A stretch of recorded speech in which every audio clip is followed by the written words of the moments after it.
U dalšího shortu. Teďka náš vlak zrovna samovolně jezdí a snižuje se mu rychlost. Mimochodem teďka jsme klesli na 230.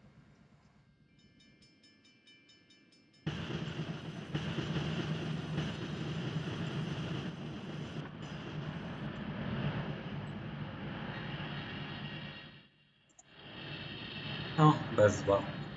Tak to vypadá vlak, který nám tady vykolejil. To je podívaná. Podívejte, kolik vagonů nám vykolejilo.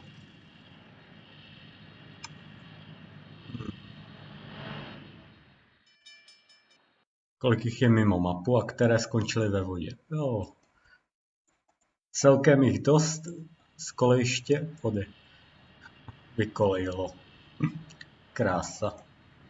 A u dalšího shortu zase někdy.